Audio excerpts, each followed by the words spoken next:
ഏവർക്കും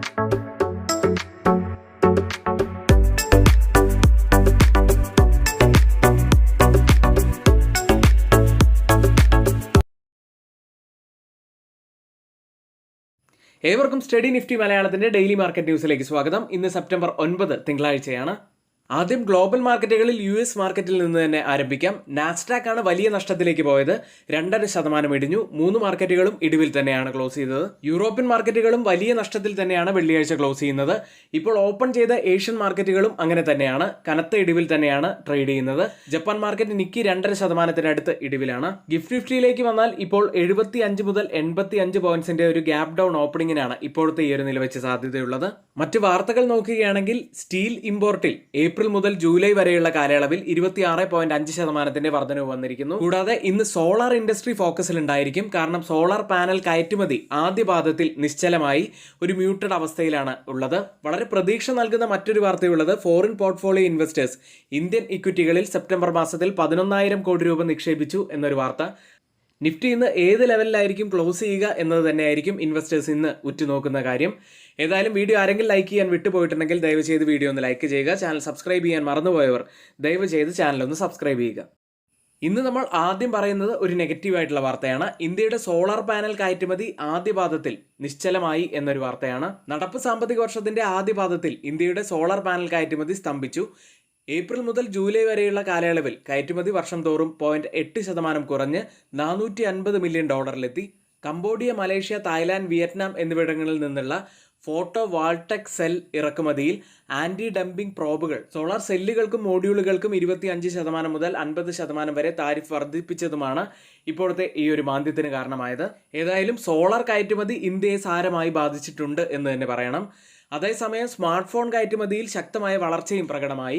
ഇതേ കാലയളവിൽ 31.6% ഉയർന്ന് $4.9 ബില്യൺ ഈ കയറ്റുമതിയുടെ 40% US പോകുന്നത്. ഏതായാലും റിന്യൂവബിൾ എനർജി സെക്ടറിലുള്ള കമ്പനികൾക്ക് ഇത് നെഗറ്റീവായിട്ടുള്ള ഒരു വാർത്തയാവാൻ സാധ്യതയുണ്ട്.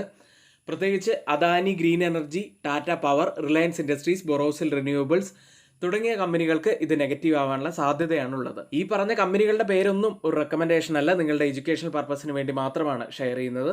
മറ്റൊരു വാർത്തയുള്ളത് വിദേശ പോർട്ട്ഫോളിയോ നിക്ഷേപകർ ഇന്ത്യൻ വിപണിയുടെ പ്രതിരോധ ശേഷിയും US നിരക്ക് കുറയ്ക്കുന്ന പ്രതീക്ഷകളും കാരണം സെപ്റ്റംബർ ആദ്യവാരത്തിൽ ഇന്ത്യൻ ഇക്വിറ്റികളിൽ ഏകദേശം 11,000 കോടി രൂപ നിക്ഷേപിച്ചിരിക്കുന്നു. ഇന്ത്യൻ വിപണിയുടെ വളർച്ചാ സാധ്യതയിൽ വിദേശ നിക്ഷേപകർക്കിടയിൽ വർദ്ധിച്ചു വരുന്ന ആത്മവിശ്വാസം തന്നെയാണ് ഇത് എടുത്തു കാണിക്കുന്നത്. മറ്റ് സ്റ്റോക്ക് ന്യൂസുകളിലേക്കാണ്. ആദ്യം RBM ഇൻഫ്രാകോൺ കമ്പനിക്ക് ഒരു സർവീസ് ഓർഡർ ലഭിച്ചിരിക്കുന്നു. 3,498 കോടി രൂപയുടേതാണ് ഓർഡർ. അടുത്തത് ഡീപ്പ് ഇൻഡസ്ട്രീസ് ആണ്. ONGCയിൽ നിന്ന് ഉൽപാദനം മെച്ചപ്പെടുത്തൽ പ്രവർത്തനങ്ങൾക്കായി 1,402 കോടി രൂപയുടെ ഓർഡർ കമ്പനിക്ക് ലഭിച്ചിരിക്കുന്നു. മറ്റൊരു company Mazagon dock ship builders ആണ്.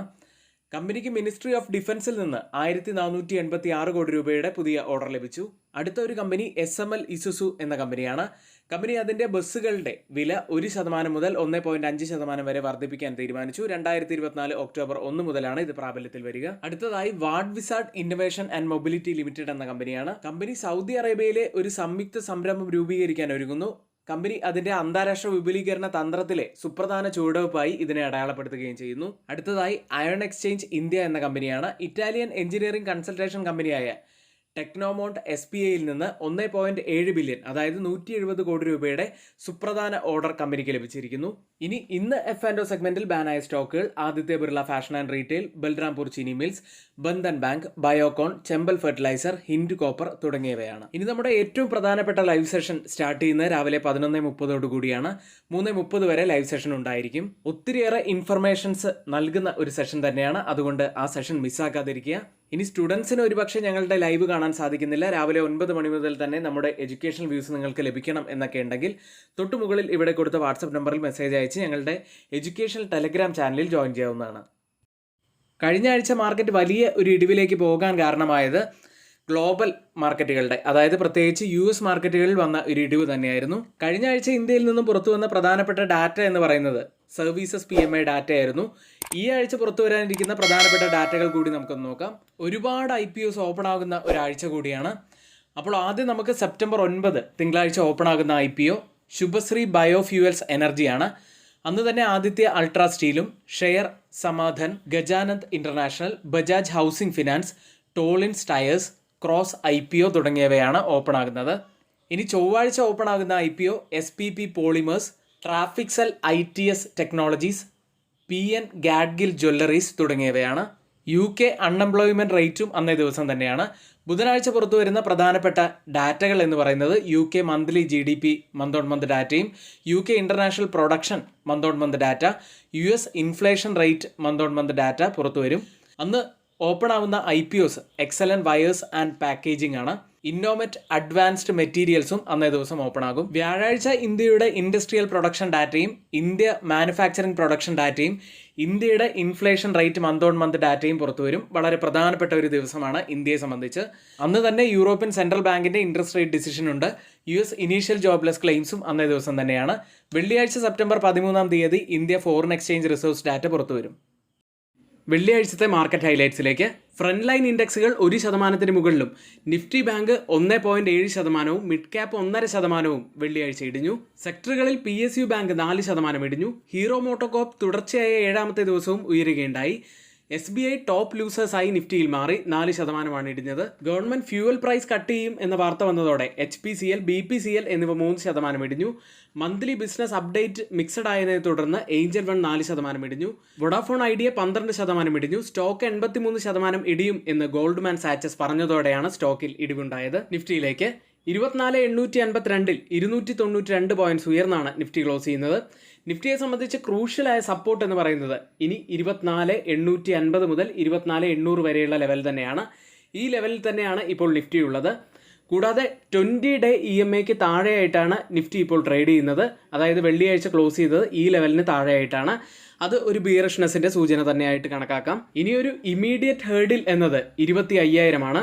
24,480 ലെവലിലാണ് 50 ഡേ EMA ഉള്ളത്. അതുകൊണ്ട് ആ ലെവൽ കൂടി ഒന്ന് പ്രത്യേകം ശ്രദ്ധിക്കുക. അതായത് 24,880 മുതൽ 24,500 വരെയുള്ള ലെവൽ നമ്മൾ പ്രത്യേകം ശ്രദ്ധിക്കേണ്ടതാണ്. ബോളിഞ്ചർ ബാൻഡിൻ്റെ മിഡിൽ ലെവലിന് മുകളിലായിട്ടാണ് ക്ലോസ് ചെയ്തിരിക്കുന്നത്. അതായത് ഈ ലെവലിന് താഴെ, അതായത് 24,800 താഴെയായിട്ട് ക്ലോസ് ചെയ്യുകയാണെങ്കിൽ, വരും ദിവസങ്ങളിൽ ക്ലോസ് ചെയ്യുകയാണെങ്കിൽ അത് ബിയറിഷ്നെസ്സിൻ്റെ ഒരു സൂചനയായിട്ട് തന്നെ കണക്കാക്കണം. മാക്സിമം ഓപ്പൺ ഇൻട്രസ്റ്റ് രേഖപ്പെടുത്തിയ കോൾ സൈഡിലെയും പുട്ട് സൈഡിലെയും സ്ട്രൈക്കുകളിലേക്ക് ആദ്യം 25,200 സ്ട്രൈക്കിലാണ് കൂടുതൽ ഓപ്പൺ ഇൻട്രസ്റ്റ് രേഖപ്പെടുത്തിയിരിക്കുന്ന ആദ്യത്തെ സ്ട്രൈക്ക് ഉള്ളത്. അതിനുശേഷം 25,000 സ്ട്രൈക്കും അതിനുശേഷം 25,100 സ്ട്രൈക്കിലുമാണ്. പുട്ട് സൈഡിൽ കൂടുതൽ ഓപ്പൺ ഇൻട്രസ്റ്റ് രേഖപ്പെടുത്തിയിരിക്കുന്ന ആദ്യത്തെ സ്ട്രൈക്ക് 24,000 ആണ്. അതിനുശേഷം 24,500 സ്ട്രൈക്കും അതിനുശേഷം 25,000 സ്ട്രൈക്കിലുമാണ്. ഈ പറഞ്ഞ വീക്ക്ലി ഓപ്പൺ ഇൻട്രസ്റ്റ് ഡാറ്റ പ്രകാരം ഒരു റെസിസ്റ്റൻസ് ആവാൻ സാധ്യതയുള്ളത് 25,000ഉം സപ്പോർട്ട് ആവാൻ സാധ്യതയുള്ളത് 24,500ഉമാണ്. Change in open interest data പ്രകാരം കോൾ സൈഡിലും പുട്ട് സൈഡിലും വന്ന വ്യത്യാസങ്ങൾ പരിശോധിക്കാം. ആദ്യം 24,850 സ്ട്രൈക്കിൽ 273% വർധനവ് പുട്ട് സൈഡിൽ കാണാം. എന്നാൽ വലിയ റൈറ്റിംഗ് തന്നെയാണ് കോൾ സൈഡിൽ കാണുന്നത്. 7,296% വളരെ ശക്തമായ ഒരു ഷോർട്ട് ബിൽഡപ്പാണ് നമുക്ക് കോൾ സൈഡിൽ കാണാൻ കഴിയുന്നത്. ഈ ഒരു സ്ട്രൈക്കിൽ ബിയേഴ്സ് വളരെ ശക്തമായി തന്നെ പിടിമുറുക്കിയിരിക്കുന്നു എന്ന് തന്നെയാണ് നമുക്ക് കാണാൻ കഴിയുന്നത്. അടുത്തത് 24,900 സ്ട്രൈക്കിലാണ് 256% വർധനവ് പുട്ട് സൈഡിൽ ലോങ് ബിൽഡപ്പ്. എന്നാൽ 2,005% വർധനമാണ് കോൾ സൈഡിൽ കാണുന്നത്. വളരെ ശക്തമായ ഒരു ഷോർട്ട് ബിൽഡപ്പ് തന്നെയാണത്. ഇനി 24,800 സ്ട്രൈക്കിൽ 283% വർധനവ് പുട്ട് സൈഡിൽ ലോങ് ബിൽഡപ്പ്, 269% വർധനവ് കോൾ സൈഡിൽ ഒരു ഷോർട്ട് ബിൽഡപ്പും കാണാം. ഈ പറഞ്ഞ സ്ട്രൈക്കുകളിൽ പുട്ട് സൈഡിൽ 24,800 സ്ട്രൈക്കിൽ മാത്രമാണ് പുട്ട് സെല്ലേഴ്സിന് ഒരു മുൻതൂക്കം കാണുന്നത്. മറ്റുള്ള 2 സ്ട്രൈക്കുകളും 24,850ഉം 24,900ലും കോൾ സെല്ലേഴ്സ് തന്നെയാണ് ശക്തമായി നിൽക്കുന്നത്. അതായത് പ്രൈസ് മുകളിലേക്ക് പോവാൻ സാധിക്കാത്ത വണ്ണം അവിടെ ബിയേഴ്സ് അത്രയും ശക്തമാണ് എന്ന് തന്നെയാണ് ഇത് കാണുന്നത്. അടുത്തതായി ബാങ്ക് നിഫ്റ്റിയിലേക്കാണ്. 50,576-ൽ 896 പോയിന്റ്സ് ഇടിഞ്ഞാണ് ബാങ്ക് നിഫ്റ്റി ക്ലോസ് ചെയ്യുന്നത്. ഡെയിലി മൊമെന്റം ഇൻഡിക്കേറ്റർ ഒരു നെഗറ്റീവ് ക്രോസ് ഓവർ കാണിക്കുന്നത് ഒരു സെൽ സിഗ്നലിൻ്റെ സൂചനകൾ തന്നെയാണ്. 50,000 പ്രധാനപ്പെട്ട ഒരു സപ്പോർട്ട് ആവാനുള്ള സാധ്യതയുണ്ട്. അപ്സൈഡിലേക്ക് വന്നാൽ 50,800 മുതൽ 50,949 വരെയുള്ളത് ഒരു ക്രൂഷ്യൽ ആയിട്ടുള്ള ലെവലായി ആക്ട് ചെയ്യാനും സാധ്യത. അടുത്തതായി change in open interest data പ്രകാരം കോൾ സൈഡിലും പുട്ട് സൈഡിലും വന്ന വ്യത്യാസങ്ങളാണ്. ആദ്യം 51,500 സ്ട്രൈക്കിലാണ് കൂടുതൽ ഓപ്പൺ ഇൻട്രസ്റ്റ് രേഖപ്പെടുത്തിയിരിക്കുന്ന ആദ്യത്തെ സ്ട്രൈക്ക് ഉള്ളത്. അതിനുശേഷം 51,000 സ്ട്രൈക്കും അതിനുശേഷം 51,400 സ്ട്രൈക്കിലുമാണ്. പുട്ട് സൈഡിൽ കൂടുതൽ ഓപ്പൺ ഇൻട്രസ്റ്റ് രേഖപ്പെടുത്തിയിരിക്കുന്ന ആദ്യത്തെ സ്ട്രൈക്ക് 50,000 ആണ്. അതിനുശേഷം 51,000 സ്ട്രൈക്കും അതിനുശേഷം 50,500 സ്ട്രൈക്കിലുമാണ്. ഈ പറഞ്ഞ ഓപ്പൺ ഇൻട്രസ്റ്റ് ഡാറ്റ പ്രകാരം റെസിസ്റ്റൻസ് ആവാൻ സാധ്യതയുള്ളത് 51,000ഉം സപ്പോർട്ട് ആവാൻ സാധ്യതയുള്ളത് 50,500ഉമാണ്. ഇന്ത്യ വിക്സിലേക്ക് 15.22-ൽ 7% ഉയർന്നാണ് ഇന്ത്യ വിക്സ് വെള്ളിയാഴ്ച ക്ലോസ് ചെയ്യുന്നത്. ഗ്ലോബൽ മാർക്കറ്റ് സെഗ്മെന്റിൽ ഇനി FIDA ആക്ടിവിറ്റിയാണ്. FIS 620 കോടി രൂപയ്ക്കാണ് വെള്ളിയാഴ്ച സെല്ല് ചെയ്യുന്നത്. DIS ആവട്ടെ 2121 കോടി രൂപയ്ക്ക് ബൈ ചെയ്തു. US മാർക്കറ്റിലേക്ക് US സമ്പദ് വ്യവസ്ഥയെക്കുറിച്ചുള്ള അനിശ്ചിതത്വം വിപണിയെ ചാഞ്ചാട്ടത്തിന് കാരണമാക്കുന്നു. ഫെഡറൽ റിസർവ് നയത്തിൽ ഇനി മാറ്റങ്ങൾ വരുമോ എന്ന ആശങ്കയും. US തെരഞ്ഞെടുപ്പ് ഇനിയിപ്പോൾ അടുത്തിരിക്കുകയാണ്. കൂടാതെ ഉയർന്ന സ്റ്റോക്ക് മൂല്യനിർണ്ണയവും ഇപ്പോൾ മാർക്കറ്റ് ഒരു ഇടിവിലേക്ക് പോകാനുള്ള കാരണമാണ്. വെള്ളിയാഴ്ചയും മാർക്കറ്റ് കാര്യമായി തന്നെ ഇടിയുകയുണ്ടായി. നാസ്ഡാക്ക് ആണ് വലിയ ഇടിവിലേക്ക് പോയത്. 2.5% ഇടിഞ്ഞു. ഡൗ ജോൺസ് 1%വും S&P 500 ഒരു മ്യൂട്ടഡ് അവസ്ഥയിലുമാണ് വെള്ളിയാഴ്ച ക്ലോസ് ചെയ്യുന്നത്. ഇനി കഴിഞ്ഞ ആഴ്ചയിലേക്ക് വന്നാൽ S&P 500 4.3% ഇടിഞ്ഞത്. 2023 മാർച്ചിന് ശേഷമുള്ള ഏറ്റവും മോശം ആഴ്ചയായിട്ടാണ് രേഖപ്പെടുത്തിയത്. നാസ്ഡാക്ക് കോമ്പോസിറ്റ് 2022 ശേഷമുള്ള ഏറ്റവും മോശം പ്രതിവാര പ്രകടനമാണ് കാഴ്ചവെച്ചത്. 5.8% ഇടിഞ്ഞു. അതേസമയം ഡൗ 2.9% ഇടിഞ്ഞത്. ഇനി വെള്ളിയാഴ്ച മാർക്കറ്റ് വലിയൊരു ഇടിവിലേക്ക് പോകാൻ കാരണമായത് തൊഴിൽ വിപണി മന്ദഗതിയിലാകുമെന്ന ഭയം ഓഗസ്റ്റിലെ തൊഴിൽ റിപ്പോർട്ട് ഉയർന്നതിന് ശേഷമാണ് വെള്ളിയാഴ്ച മാർക്കറ്റുകൾ ഇടിഞ്ഞത്. വെള്ളിയാഴ്ച നോൺ ഫാം പേറോൾ 1,61,000 ഉയരും എന്നാണ് പ്രതീക്ഷിച്ചിരുന്നത്. എന്നാൽ 1,42,000 വർധനവ് വന്നത്. മറുവശത്ത് സാമ്പത്തിക വിദഗ്ധർ പ്രതീക്ഷിച്ചതുപോലെ തൊഴിലില്ലായ്മ നിരക്ക് 4.2% കുറയുകയും ചെയ്തു.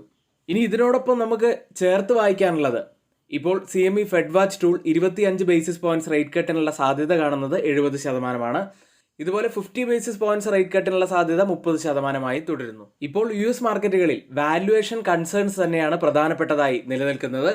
ഈ വർഷം 13% S&P 500 ഉയർന്നത്. 12 മാസ വരുമാന എസ്റ്റിമേറ്റുകൾ ഏകദേശം 21 മടങ്ങ് വില വരുമാന അനുപാതത്തിലാണ് ഇപ്പോൾ വ്യാപാരം ചെയ്യുന്നത്. അത് അതിന്റെ ചരിത്രപരമായ 15.7% മുകളിലാണ് എന്നാണ് LSEG ഡാറ്റ സ്ട്രീം പറയുന്നത്. US ലിസ്റ്റ് ചെയ്ത ഇന്ത്യൻ കമ്പനികളുടെ പ്രകടനത്തിലേക്കാണ്. ആദ്യം ടെക് സൈഡിൽ ഇൻഫോസിസ് 1.57% ഇടിഞ്ഞു. വിപ്രോ 0.78% ഇടിഞ്ഞത്.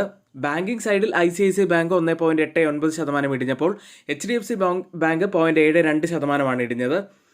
ഇനി ഡോക്ടർ റെഡ്ഡി 5%വും റിലയൻസ് ഇൻഡസ്ട്രീസ് 2.5% ഇടിയുകയുണ്ടായി. ഇപ്പോൾ ട്രേഡിംഗ് നടക്കുന്ന US മാർക്കറ്റിന്റെ ഫ്യൂച്ചേഴ്സ് ഡൗ ജോൺസ് 0.03% നേട്ടത്തിലും S&P 500 0.04% നേട്ടത്തിലും ട്രേഡ് ചെയ്യുന്നു. യൂറോപ്യൻ മാർക്കറ്റിലേക്ക് വെള്ളിയാഴ്ച ക്ലോസ് ചെയ്യുന്ന യൂറോപ്യൻ മാർക്കറ്റുകളും ഇടിവിൽ തന്നെയായിരുന്നു. UK market FTSE 0.73% ഇടിഞ്ഞത്. German market DAX 1.48% ഇടിഞ്ഞു. ഫ്രാൻസ് മാർക്കറ്റ് CAC 1.07% ഇടിയുകയും ചെയ്തു. പാൻ യൂറോപ്യൻ സ്റ്റോക്ക് 600 ഇടിഞ്ഞത് 1.15% US മാർക്കറ്റിൽ ഒരു വാല്യുവേഷൻ കൺസേൺ ആണ് ഇപ്പോഴുള്ളത്. ടെക് സ്റ്റോക്കുകൾക്കൊക്കെ ഉയർന്ന വാല്യുവേഷൻ തന്നെയാണ് ഉള്ളത് എന്നാണ് ഇപ്പോൾ റിപ്പോർട്ടുകൾ വരുന്നത്. അതുകൊണ്ട് തന്നെ ടെക് സ്റ്റോക്കുകളാണ് യൂറോപ്യൻ മാർക്കറ്റിലും വലിയ രീതിയിൽ ഇടിഞ്ഞത്. 2.39% ടെക് സ്റ്റോക്കുകൾ ഇടിഞ്ഞു. മൈനിങ് സ്റ്റോക്കുകൾ 2.41% ഇടിഞ്ഞത്. ഇനി ഈ ആഴ്ച യൂറോപ്യൻ മാർക്കറ്റുകളെ സംബന്ധിച്ച് വളരെ പ്രധാനപ്പെട്ട ആഴ്ച തന്നെയാണ്. മോണിറ്ററി പോളിസി മീറ്റിംഗ് അടക്കമുള്ള പ്രധാനപ്പെട്ട ഇവന്റ്സ് നടക്കുന്ന ആഴ്ചയാണ്. ഇപ്പോൾ ട്രേഡിംഗ് നടക്കുന്ന ഫ്യൂച്ചർ മാർക്കറ്റുകൾ ഡാക്സ് 0.05% ഇടിവിലും CAC 0.18% നേട്ടത്തിലും FTSE 0.25% നേട്ടത്തിലും ട്രേഡ് ചെയ്യുന്നു. ഏഷ്യൻ മാർക്കറ്റിലേക്ക് US ജോബ്സ് ഡാറ്റ വീക്കായതും ജപ്പാന്റെ ഹൗസ് ഹോൾഡ് സ്പെൻഡിംഗ് ഡാറ്റ എക്സ്പെക്ടേഷനെ മിസ് ചെയ്തതും കാരണം ഇപ്പോൾ ഓപ്പൺ ചെയ്ത ഏഷ്യൻ മാർക്കറ്റുകളെല്ലാം ഇടിവിൽ തന്നെയാണ്. ഇപ്പോൾ ട്രേഡിംഗ് ആരംഭിച്ച ഗിഫ്റ്റ് നിഫ്റ്റി ഉള്ളത് 24,817 എന്ന നിലയിലാണ്. 110 പോയിന്റ്സ് ഇടിവിലാണ് ഗിഫ്റ്റ് നിഫ്റ്റി ഇപ്പോൾ ട്രേഡ് ചെയ്യുന്നത്. ഗിഫ്റ്റ് നിഫ്റ്റിയുടെ ഇപ്പോഴത്തെ ഈ ഒരു നില വെച്ച് 75 മുതൽ 85 പോയിന്റ്സിന്റെ ഒരു ഗ്യാപ് ഡൗൺ ഓപ്പണിംഗിനാണ് നിഫ്റ്റിയിൽ നമുക്ക് സാധ്യതയുള്ളത്. മറ്റ് ഏഷ്യൻ മാർക്കറ്റുകളിൽ ജപ്പാൻ മാർക്കറ്റ് നിക്കി 2.5% ഇടിഞ്ഞു. തായ്വാൻ മാർക്കറ്റ് 2%വും കോസ്പി മാർക്കറ്റ് 1.24%വും സിംഗപ്പൂർ മാർക്കറ്റ് 0.27% ഇടിവിലുമാണ് ഇപ്പോൾ ട്രേഡ് ചെയ്യുന്നത്. ഓയിൽ പ്രൈസുകളിലേക്ക് US ക്രൂഡ് ഓയിൽ 2023 ജൂണിന് ശേഷമുള്ള ഏറ്റവും താഴ്ന്ന നിലയിലെത്തി. ആഗോള വിതരണം ഡിമാൻഡ് ബാലൻസ് സംബന്ധിച്ച് വിപണിയെ ഉറപ്പു നൽകുന്നതിൽ OPEC പ്ലസ് പരാജയപ്പെട്ടതിനാൽ ഏകദേശം ഒരു വർഷത്തിനിടയിലെ ഏറ്റവും മോശം ആഴ്ചയായിട്ടാണ് ബെഞ്ച്മാർക്ക് കഴിഞ്ഞ ആഴ്ച രേഖപ്പെടുത്തിയത്. ബ്രന്റ് ഫ്യൂച്ചേഴ്സ് ഇപ്പോൾ ഉയർന്നു തന്നെയാണ് ട്രേഡ് ചെയ്യുന്നത്. $71.86 പെർ ബാരൽ എന്ന നിലയിൽ 1.11% നേട്ടത്തിലാണ് ട്രേഡ് ചെയ്യുന്നത്. WTIയും ശക്തമായ നിലയിലാണ് ഇപ്പോൾ ഉള്ളത്. 68.50 എന്ന നിലയിൽ 1.23% നേട്ടത്തിൽ ട്രേഡ് ചെയ്യുന്നു. ഇന്നത്തെ ഏറ്റവും പ്രധാനപ്പെട്ട നമ്മൾ അറിയേണ്ട കുറച്ച് വാർത്തകളാണ് നമ്മളിവിടെ ഷെയർ ചെയ്തിരിക്കുന്നത്. അത് ഏറ്റവും ഓതറൈസ്ഡ് ആയിട്ടുള്ള സൈറ്റുകളായ Moneycontrol, Mint, Reuters, CNBC, financial express തുടങ്ങിയ മാധ്യമങ്ങളിൽ നിന്നാണ് നമ്മൾ എടുത്തിട്ടുള്ളത്. മറ്റുള്ളവയെല്ലാം നമ്മുടെ വ്യൂസ് മാത്രമാണ്, ഒരിക്കലും അത് റെക്കമെൻഡേഷൻ അല്ല. എങ്കിൽ ഇന്നത്തെ വീഡിയോ ഇവിടെ പൂർത്തിയാവുന്നു. ഏവർക്കും നന്ദി.